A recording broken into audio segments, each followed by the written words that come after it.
मध्य प्रदेश में दमोह के दंगल का शंखनाद हो गया है। दमोह में 17 अप्रैल को वोटिंग होगी और 2 मई को नतीजे आएंगे।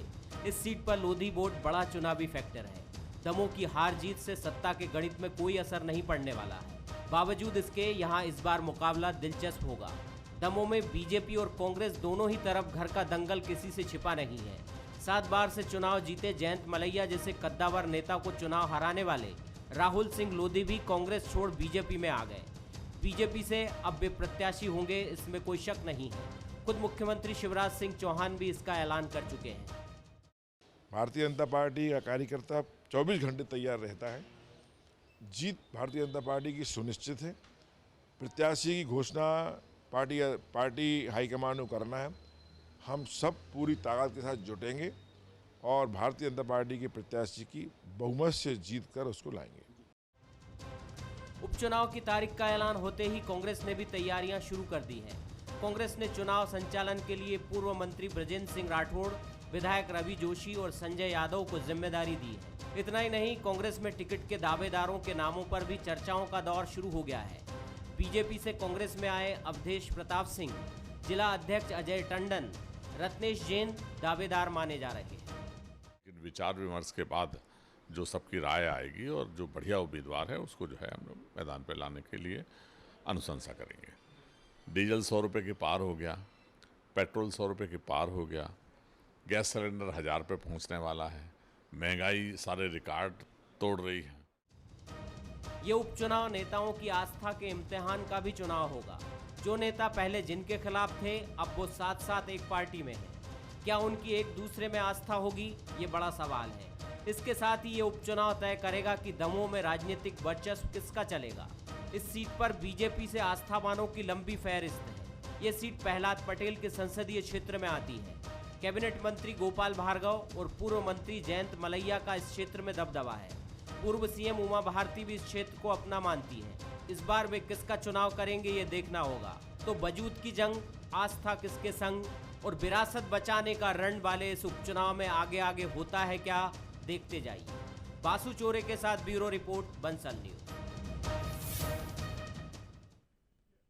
नमस्कार, मैं हूं विजय मानकर और हमारा आज का मुद्दा है ट्रस्ट का टेस्ट। आस्था और भरोसा, इन दो शब्दों का महत्व जितना सामाजिक जीवन में है उतना राजनीतिक में भी है। और इसे हम कह सकते हैं कि गाड़ी के 2 पहियों में से यदि कोई भी एक पहिया खराब होता है या पंचर होता है तो गाड़ी आगे नहीं बढ़ती है।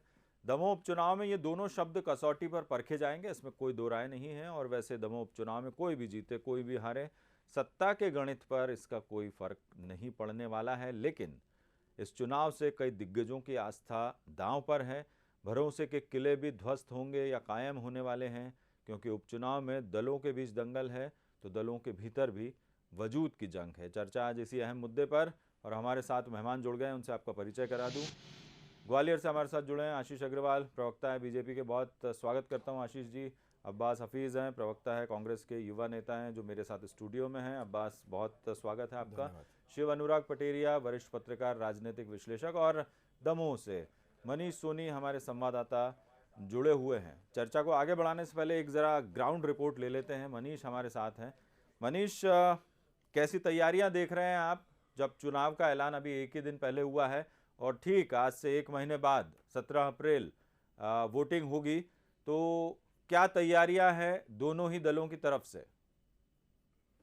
विजय जी, मैं आपको बता दूं, अगर तैयारियों की बात की जाए तो भारतीय जनता पार्टी ने पहले बाजी मार ली है। दरअसल उन्होंने अपने प्रत्याशी को घोषित कर दिया है। जैसे कि मुख्यमंत्री आए थे दमोह में, उन्होंने मंच से ऐलान किया है कि राहुल सिंह, जो कि कांग्रेस छोड़कर भाजपा में शामिल हुए हैं, वो लगभग भारतीय जनता पार्टी के प्रत्याशी रहेंगे। लेकिन कांग्रेस अभी इस मामले में थोड़ी सी पिछड़ती हुई नजर आ रही है। कांग्रेस की तरफ से कई चेहरे सामने आ रहे हैं। कुछ पुराने चेहरे हैं, कुछ नए चेहरे हैं, कुछ ऐसे चेहरे हैं जो कि पार्टी बदलकर कांग्रेस में शामिल हो सकते हैं, उनको भी टिकट दी जा सकती है। लेकिन असमंजस का दौर अभी बना हुआ है। तो अगर दोनों पार्टियों की बात की जाए तो कहीं ना कहीं प्रत्याशी के चयन को लेकर भाजपा ने बाजी मार ली है। लेकिन ये जो चुनाव है, ये कहीं ना कहीं काफी कश्मकश भरा रहेगा। इसको आसान जीत अगर कोई भी पार्टी मान रही है तो कहीं ना कहीं वो धोखे में है। कुल मिलाकर तैयारियों की बात की जाए तो भाजपा ने अभी प्राइमा फेसी अपनी बढ़त बना ली है। जी, यानी एक पार्टी का चेहरा बिल्कुल तय है, दूसरी पार्टी चेहरे को लेकर अभी पसोपेश में है मनीष। लेकिन दोनों पार्टियों में से चुनौती किसकी ज्यादा है और किस किस तरह की चुनौतियां हैं, ये भी मैं समझना चाहूंगा।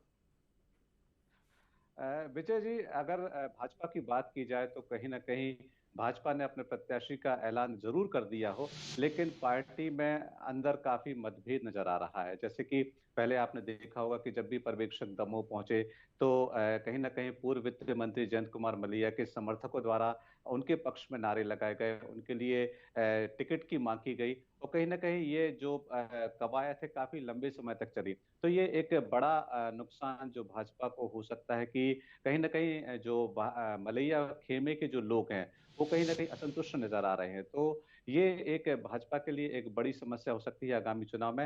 हालांकि भारतीय जनता पार्टी के जो जिलाध्यक्ष हैं और जो यहाँ के जिम्मेदार लोग हैं वे हमेशा ही कहते हैं कि भारतीय जनता पार्टी एकजुट है और एकजुट होकर चुनाव लड़ेगी। लेकिन कहीं ना कहीं ये जो तस्वीर है वो स्पष्ट दिखती है कि मतभेद अभी भी है। विजय जी। जी, और कांग्रेस की तरफ से चुनौतियां? कांग्रेस की कांग्रेस की तरफ से चुनौती अगर अभी वर्तमान में देखा जाए तो कांग्रेस किसी भी बाहरी प्रत्याशी को स्वीकार करने तैयार नहीं है। जैसे कि इसके पूर्व जब राहुल सिंह आए थे, हम आपको बता दें वो दमोह विधानसभा के बाहर जो कि हटा विधानसभा है वहां के हिंडोरिया से आए थे, तो कांग्रेसियों ने उन्हें स्वीकार कर लिया था। लेकिन वर्तमान में कांग्रेसी बिल्कुल स्ट्रिक्ट नजर आ रहे हैं, ना किसी दूसरे इलाके का प्रत्याशी ना किसी दूसरी पार्टी का प्रत्याशी वो स्वीकार करने को तैयार है। कहीं ना कहीं जो उनके पुराने चेहरे हैं, जिन्होंने कांग्रेस को समय दिया है, जिन्होंने कांग्रेस के लिए एक लंबी लड़ाई लड़ी है, उनके लिए वो टिकट की मांग कर रहे हैं। ऐसे में कुछ जो खबरें आई थी कि जो भारतीय जनता पार्टी के कुछ लोधी नेता हैं जो कांग्रेस में शामिल हो सकते हैं, उनको टिकट दी जा सकती है। इस पे कांग्रेसी बिल्कुल तैयार नजर नहीं आ रहे हैं। बिल्कुल मनीष, बने रहिए हमारे साथ और भी आपसे चर्चा में जब कुछ बिंदु निकलेंगे तो आपसे ज़रूर बात करेंगे। पटेरिया साहब, मैं आपके पास आना चाहूँगा। आपने एक खाका तो दमोह की जो स्थानीय राजनीति इस समय किस तरह से चल रही है वो सुन लिया होगा मनीष के ज़रिए। लेकिन मेरा यहाँ पर सवाल ये है कि जब 28 सीटों पर उपचुनाव हुए थे तब बीजेपी ने बहुत तरीके से अपने कार्यकर्ताओं को ये समझाया कि अब चूंकि सत्ता में वापसी करनी है इसलिए इस समय साथ देना होगा। उस समय भी बहुत सारे असंतोष के स्वर हमें सुनाई दिए थे। लेकिन अब चूंकि ये इकलौती सीट है तो ये वाकई में ट्रस्ट का टेस्ट है, बीजेपी के लिए भी कांग्रेस के लिए भी, और जनता ऐसे करेगी। आप किस रूप में देखते हैं? दमोह का चुनाव बड़ा दिलचस्प होने वाला है। विजय जी, अगर जीत हार से सरकार में कोई फ़र्क नहीं पड़ने वाला है, न प्रतिपक्ष में कोई फ़र्क पड़ने वाला है, लेकिन सबसे बड़ी बात है आपके मॉरल पर जरूर फ़र्क पड़ेगा। बूस्टअप होगा या आप पीछे जाएंगे। सबसे बड़ी बात है कांग्रेस को अपनी ये सीट रिटेन करना है। वैसे अब तक का जो इतिहास रहा है उसमें दमोह जो विधानसभा क्षेत्र है उसमें 7 बार कांग्रेस, 6 बार बीजेपी और 2 बार निर्दलीय चुनाव जीते हैं। सबसे बड़ी बात है कि जो यहाँ पे कांग्रेस की तरफ से चुनाव जीतते रहे, चाहे वो पीएन टंडन हो, सीएन टंडन हो या मुकेश नायक हो, ये ब्राह्मण चेहरे रहे हैं। सबसे बड़ी बात है कि भाजपा के भीतर अभी भी चीज़ें सुलग रही हैं। अगर याद करिएगा, राहुल लोधी जब अपनी पहली बार दमोह पहुँचे थे तो 2 युवकों ने उन पर उनके साथ में एक अभद्र बर्ताव करने की कोशिश की थी, जिनको गिरफ्तार भी कर लिया गया था और वो मामला आया गया होगा। वो तो सिर्फ एक आइसबर्ग की टिप की तरह थी चीज़ें। मतलब असंतोष इस स्तर तक है कि जो आपके साथ आया है उसके खिलाफ भी लोग खड़े हो गए हैं। आप उनको नज़रअंदाज या पीछे नहीं कर सकते। दूसरी सबसे बड़ी बात है इस क्षेत्र का जो डेमोग्राफिक बैलेंस या वोट्स का जो बैलेंस है उसमें लोधियों के साथ कुर्मी हैं, लेकिन दोनों में कई बार सहज रूप से पटते नहीं है। रामकृष्ण कुसमरिया के विरोध के कारण ही पिछले चुनाव में जयंत मलैया को चुनाव हारना पड़ा था। उनकी पत्नी ने मनाने की खूब कोशिश की। रामकृष्ण कुसमरिया को कोई खास वोट नहीं मिले थे, लेकिन कहते हैं ना, अकेला चना भाड़ फोड़े ना फोड़े आँख कान जरूर फोड़ देता है, वो नुकसान कर दिया। दूसरा, राहुल लोधी जो हैं वो मूलतः बीजेपी के व्यक्ति थे और जब बीजेपी में टिकट नहीं मिला तो बीजेपी की बहुत ही बड़े नेता की कहने से कांग्रेस ने उनको टिकट दिया था। ये सच है, कांग्रेस से स्वीकारे या ना स्वीकारे। अब ये इसका मैंने आपके साथ एक विस्तार सारी चीज़ों कर दिया है। सबसे बड़ी बात है अगर जैन, ओबीसी और ब्राह्मण एक हो गए और मलैया परिवार सुलगता रहा तो मुझे लगता है भाजपा के लिए काफ़ी दिक्कत पेश आ सकती है। वैसे चलिए, कहा जी। जाता है, माना ही जाता है कि जो संघ और संगठन का कार्यकर्ता है वो अपनी पार्टी की बात मान लेता है। अभी वो आँख दिखाएंगे, दांत दिखाएंगे, नाखून दिखाएंगे, बगावत की बातें करेंगे, लेकिन जब अंतिम क्षण होगा तो मुझे लगता है मलैया शांत हो जाएंगे। दरअसल वो व्यवसायी हैं, वो अच्छी तरह जानते हैं कि नफा नुकसान क्या होता है। चलिए, आप दावा कर रहे हैं कि हो जाएगा ऐसा, लेकिन बीजेपी के सामने चुनौतियां तो हैं। क्या कहेंगे आशीष जी, जिस तरीके से पूरा एनालिसिस किया है पटेरिया जी ने? देखिए, चुनौती तो भारतीय जनता पार्टी के लिए मुझे ऐसा लगता है जो जीवंत ऑर्गेनाइजेशन होते हैं उनके लिए चुनौतियां कभी होती नहीं हैं, क्योंकि हम तो सदैव जनसंपर्क में होते हैं और जनता के हित के काम करते हैं, तो चुनाव के लिए कोई विशेष तैयारियां नहीं करनी पड़ती हैं। वैसे मैं ये समझना चाहता हूं कि कांग्रेस आखिर चुनाव जीतेगी कैसे। कांग्रेस के पास ना तो नेता है, ना संगठन है, और ना ही जो 15 माह में जो कांग्रेस का एक शासनकाल था उसमें कोई भी वादा पूरा किया गया या विकास को लेकर कोई लेखा जोखा हो। आपको याद हो जब राहुल लोधी ने जब अपना पत्र सौंपा था कि अब वो विधायक नहीं रहना चाहते, तो उन्होंने स्पष्ट किया था कि दमोह की जनता से जो वादे किए गए थे वो उसे अब पूरा करने में असमर्थ हैं। तो ये स्पष्ट बताता है कि 15 माह का जो शासनकाल है, जिसकी झोली खाली है, और वो काला शासन था जिसमें वादा खिलाफी और भ्रष्टाचार था, उसको बैगेज लेके कांग्रेस इन चुनावों में उतरेगी। और जब नकली गांधियों के नेतृत्व में अब जब कांग्रेस का असली चेहरा जो गोडसे के पुजारियों के महिमा मंडन और उनको खिलाफत करने पे कांग्रेस के ही सिपा सलारों को निकालने से शुरू होता है, तो उसके बाद तो मुझे लगता है कि वैसे भी कांग्रेस के लिए अब कोई चांस नहीं है। फिर इसके बाद जब हम चुनाव में जाते हैं विजय जी, तो हमेशा एक बात को दोहराते हैं कि हम विकासवाद पर चुनाव लड़ते हैं। तो 23 माह से जिस तरीके से लोकनायक शिवराज सिंह जी ने गद्दी संभाली और उसके बाद जितनी भी बंद पड़ी जनहितैषी योजनाओं को प्रारंभ किया, इस कोरोना से लड़ने में शक्तिशाली रूप से मध्य प्रदेश को देश के नक्शे पर आगे लेकर आए, तो मुझे लगता है कि इन सारी की सारी चीज़ों का हिसाब दमोह की जनता कांग्रेस के प्रत्याशियों की जमानत जब्त करा के देगी। मुझे ऐसा लगता है कि इस चुनाव में कांग्रेस के लिए तो कोई चांस है ही नहीं। भारतीय जनता पार्टी ये जरूर सुनिश्चित करेगी कि कितने अधिकतम वोटों से वो दमोह की जनता का विश्वास जीतने में सफल होती है। बिल्कुल, आशीष जी ने साफ कर दिया अब्बास की। एक तो जब पिछली बार यही महीना था जब हमने सियासी संग्राम देखा था मध्य प्रदेश में, और सत्ता बदलते हुए भी देखी। उसके बाद 23 मार्च की तारीख का जिक्र भी किया है। 28 सीटों पर जो उपचुनाव हुए, कहीं ना कहीं आशीष जी का कहना है कि उसने तो मुहर लगा ही दी। अब दमोह अकेली सीट है तो वो भी बीजेपी के खाते में ही जाएगी, जैसा वो दावा कर रहे हैं। क्या विजय जी, 28 की 28 सीटें भारतीय जनता पार्टी जीत गई थी? क्या मोहर लगना इसे कहते हैं कि आधा आधा वोट हो गया और भाजपा के खिलाफ भी आधा वोट गिरा? अगर ये मोहर है तो ऐसी मोहर भारतीय जनता पार्टी को मुबारक हो। भारतीय जनता पार्टी आज की तारीख में सत्ता की राजनीति पे उतर आई है कि अपने पुराने निष्ठावान कार्यकर्ताओं को, निष्ठावान जो उनके प्रत्याशी रहे हों, जो निष्ठावान इनके स्तंभ रहे हों, उनको छोड़कर, उनको दरकिनार करके सिर्फ सत्ता की जो डील करी गई है उसके लिए अपने टिकट का सौदा करने को तैयार है। आज राहुल लोधी जी के ऊपर क्या भारतीय जनता पार्टी आरोप लगाती थी, ये हमको याद है। और राहुल लोधी जी ने क्या कहा था आपके चैनल के ऊपर, ये भी हमको याद है कि अंगद का पैर और राहुल लोधी दोनों जमे हुए हैं। दादा परदादा तक की बातें कर दी थी कि भविष्य में मेरे बच्चे मुझे क्या कहेंगे अगर मैं कांग्रेस पार्टी छोड़ दूंगा। लेकिन ये बातें सब पुरानी हो गई हैं। आज की तारीख की बात अगर करें तो सिद्धार्थ मलैया का सीधा सीधा चैलेंज है वहां पर क्षेत्र के अंदर कि वो चुनाव लड़ते हुए दिख रहे हैं।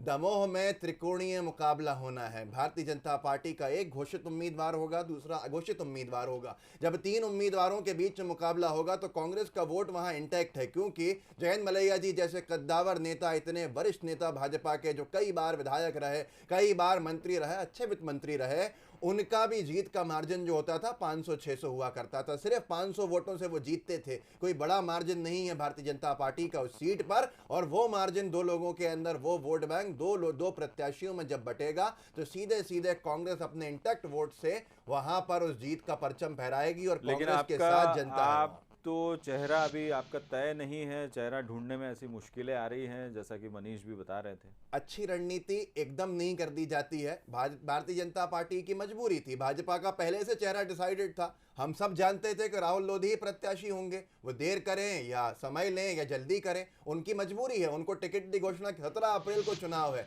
17 अप्रैल के अंदर अभी 1 महीना से ज़्यादा समय है और हम कुछ ही दिन के अंदर अपना प्रत्याशी घोषित भी कर देंगे। ये जरूरी नहीं है कि हम फौरन कर दें। भाजपा की मजबूरी, हमारे लिए खुला मैदान है, हमारे कार्यकर्ता वहां पर निष्ठावान मौजूद हैं और हम चुनाव जीतने के लिए वहां पर जाएंगे। आप देखिएगा क्या हालत होगी। लेकिन एक बात और मुझे दुख हुआ कि आशीष जी उस पार्टी से आते हैं जो गोडसे को देशभक्त कहती है, तो ये गोडसे को लेकर टीका टिप्पणी नहीं करें। हम गांधीवादी लोग हैं, गांधी जी की विचारधारा पे हैं। लोग अगर हमारी विचारधारा से मुतासिर होकर आते हैं तो वो एक अलग बात है, लेकिन जो गोडसे को देश का पहला आतंकवादी ना कह सकें, जो गोडसे को देशद्रोही ना कह सकें, जिनकी सांसद गोडसे का महिमा मंडन संसद के अंदर करें, उनके मुंह से अच्छी नहीं लगती ये बातें। आशीष जी इसमें सवाल ये है कि कांग्रेस तो बड़ी मुतमईन नजर आ रही है कि त्रिकोणीय मुकाबला होगा। हालांकि पटेरिया जी ने ये साफ कर दिया कि बाद में सब कुछ ठीक होगा।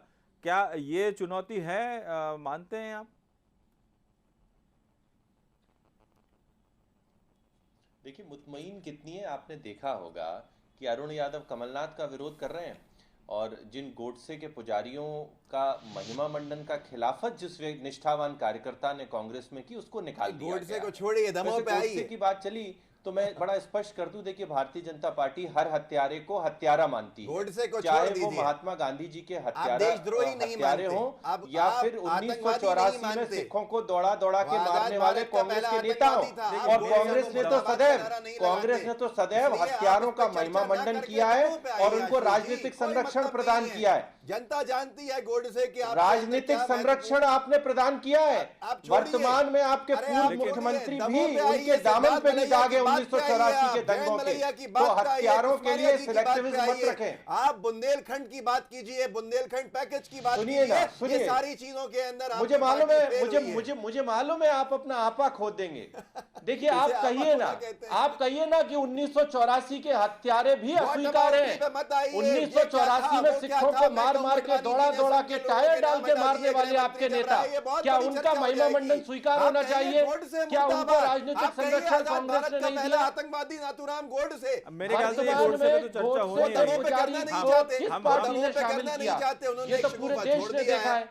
मुझे लगता है कि आज पटेरिया जी से मानक अग्रवाल आप निष्ठावान कार्यकर्ता की बात कर रहे थे। मानक अग्रवाल का दोष क्या है? क्योंकि उन्होंने गोडसे के पुजारी को अपनी पार्टी में शामिल करने का विरोध किया। जानते हैं उस चीज को, इस क्षेत्र के माहिर हैं। चलिए, मैं गोडसे के पुजारी को शामिल करने वालों को जो दल निष्कासित कर ले, आप बताइए गोडसे का पुजारी वो है या नहीं? मेरे ख्याल से हम लोग दमोह पर चर्चा कर रहे हैं, आत्मा के साथ खिलवाड़ किया, दमोह पर चर्चा कर रहे हैं और उसमें चुनौतियां जो दोनों पार्टियों के सामने आ रही है, मेरे ख्याल से उस पर ज्यादा फोकस कर रहे हैं। मैं मनीष के पास एक बार फिर जाना चाहूंगा। जैसे जिक्र हुआ है मनीष सिद्धार्थ मलैया का, और अभी पिछले दिनों अभिषेक भार्गव और सिद्धार्थ मलैया दोनों की जुगलबंदी जरूर देखने को मिली थी।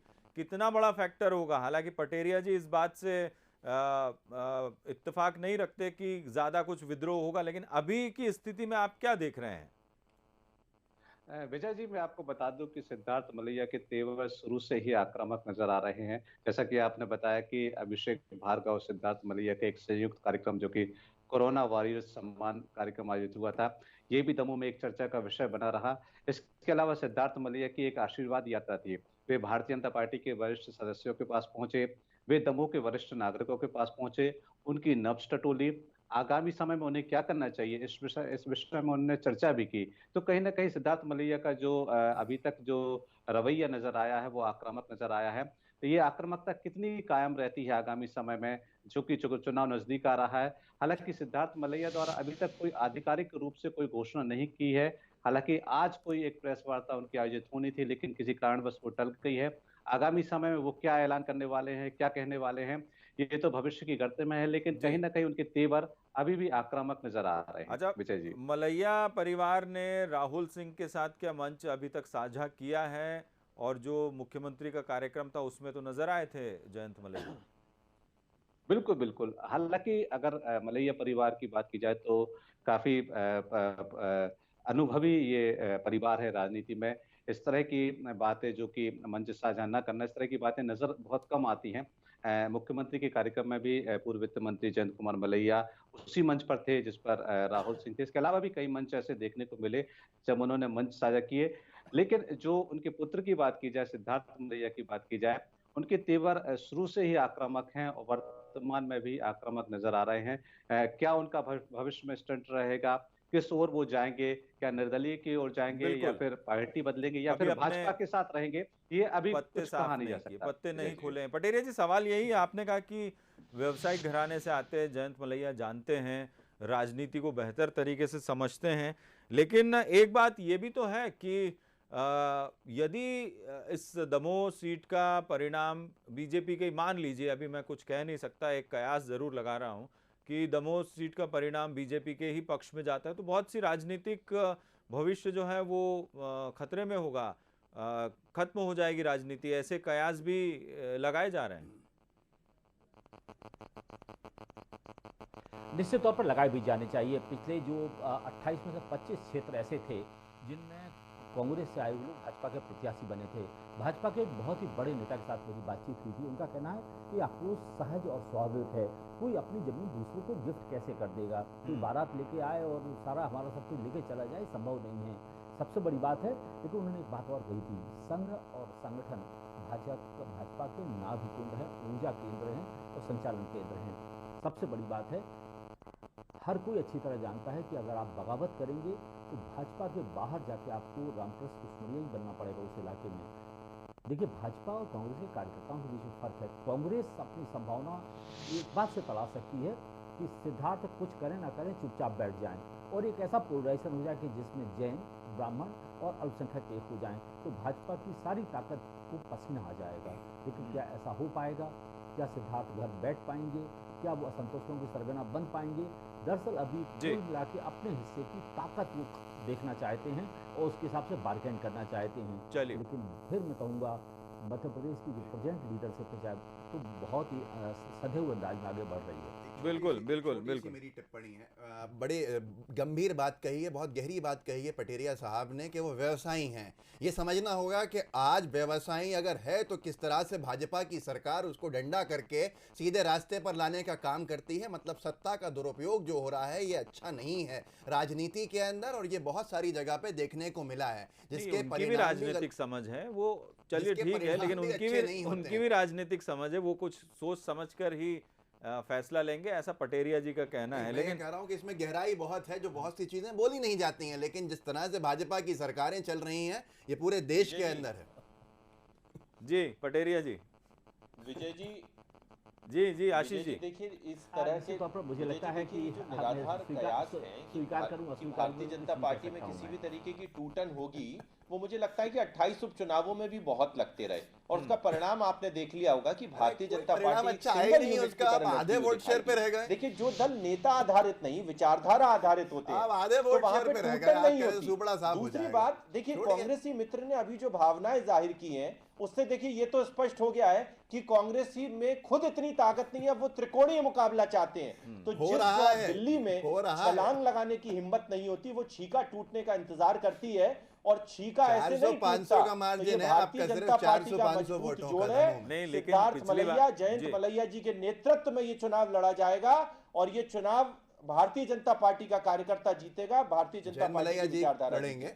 देखिए, पिछली बार भी कुशमारिया जी जो हैं वो कहीं ना कहीं फैक्टर बने थे। नेतृत्व में भारतीय जनता पार्टी का हर कार्यकर्ता उस नेतृत्व में होगा, और जिस भी प्रत्याशी को भारतीय जनता पार्टी का वरिष्ठ नेतृत्व तय करेगा, ये कहना चाह रहे हैं, ये कांग्रेस नहीं है। यहाँ पे कमलनाथ की कब्र खोदने के लिए अरुण यादव तैयार हैं। 5 गुट हैं अभी आपके यहाँ पर के 5 गुटों की वजह से आप तो चुनाव से डर रहे हैं आज की तारीख के अंदर। ये सब जानते हैं, जो आप कांग्रेस पे आरोप लगाते थे आज आपकी खुद की पार्टी में, आपके घर में है। लेकिन एक बात जरूर बताइए अब्बास, जैसे आशीष जी कह रहे हैं कि अपने दम पर कांग्रेस पिछली बार भी जो है वो गोडसे पुजारी के रूप में हो गए हैं। कहीं ना कहीं कांग्रेस को प्रेमी जो दल है वो कांग्रेस। हम चुनावी एनालिसिस की तरफ देखें आशीष जी, तो कहीं ना कहीं कांग्रेस को यदि जीत मिली तो वो उसके पीछे पटेरिया जी ने भी बताया कि कुशमारिया जी का चुनाव लड़ना था, एक त्रिकोणीय मुकाबला हो गया, उसकी वजह से वोटों का समीकरण बिगड़ गया और वो जयंत मलैया जी को हार का मुंह देखना पड़ा। ऐसी स्थिति इस बार ना हो, ये कोशिश बीजेपी की तरफ से रहेगी। देखिए, भारतीय जनता पार्टी वो हर पॉइंट कवर करके चलना चाहती है जहां अनुभव से उसने सीखा है, और निश्चित ही मैं मानता हूं कि पिछली बार जयंत मलैया जी जितने कुछ 700 750 वोटों से जीते, वो बहुत माइन्यूट सी एक मिस्टेक थी। मुझे ऐसा लगता है कि या तो हम जनता तक अपनी बात को पहुंचाने में असफल रहे और निश्चित ही ये त्रिकोणीय मुकाबले ने हमें डैमेज किया। परंतु इस बार मुझे ऐसा लगता है कि भारतीय जनता पार्टी के कार्यकर्ताओं ने 15 माह का वो काला शासन देखा है, जहां पर हमारे कार्यकर्ताओं को चुन चुन के निशाना बनाया गया, जनता के साथ वादा खिलाफी की, और इस बार पूरी की पूरी दमों की यूनिट एकजुट होके कांग्रेस की जमानत जब्त कराने के लिए तैयार है। कांग्रेस की सिर्फ ये इंतजार कर रही है कि भारतीय जनता पार्टी में कोई बगावत हो, कोई बात नहीं, आखिरी टिप्पणी अब्बास जी, आखिरी आज बहुत सारे मुद्दे हैं जो जमीनी मुद्दे हैं। देखिए, आप अपने 15 माह के शासनकाल पे लड़िएगा और हम 23 मार्च से लेके आज तक के शासनकाल पर लड़ेंगे और हो जाने देते हैं दो हाथ दूर है। अगर आपको 15 माह के शासनकाल पर विश्वास है तो फिर क्यों आप अभी से त्रिकोणीय मुकाबले का इंतजार कर रहे हैं? आपने त्रिकोणीय मुकाबले की बात करके नहीं जीत सकती। ये स्वीकारोक्ति है कि आप ये दमोह चुनाव हार चुके हैं। चलिए, कौन हारा है कौन जीता है, अब ठीक 1 महीने बाद जब वोटिंग होगी और 1 महीने तक राजनीतिक दल अपना धुआंधार तरीके से प्रचार करेंगे, उससे पहले लेकिन एक चेहरा तय है बीजेपी की तरफ से। कांग्रेस को चेहरा तय करना है। दावा यही किया जा रहा है कि अगले 2 से 3 दिन या ज़्यादा से ज़्यादा 1 हफ्ते में वो चेहरा भी सामने आ जाएगा। किसके बीच में टक्कर होगी वो भी साफ होगा। लेकिन दमोह का चुनाव दिलचस्प है। एक तो ये चुनाव जो जीतेगा या जो भी हारेगा उसकी सेहत पर, उसकी राजनीतिक सेहत पर उस दल की कोई ज़्यादा फर्क नहीं पड़ेगा। खासतौर पर बीजेपी बहुमत में है, विधानसभा के आंकड़ों के हिसाब से मैं बोल रहा हूँ। लेकिन ये चुनाव जो है वो प्रतिष्ठा का सवाल तो है दोनों दलों के लिए, और मॉरल कि जहाँ तक पटेरिया जी ने बात की है, मॉरल बूस्टअप करने वाला कार्यकर्ताओं के बीच ये तमाम सारे इसके साथ पहलू जुड़े हुए हैं। आप लोगों का बहुत बहुत शुक्रिया इस चर्चा में हिस्सा लेने के लिए, और मुझे दीजिए इजाज़त। नमस्कार।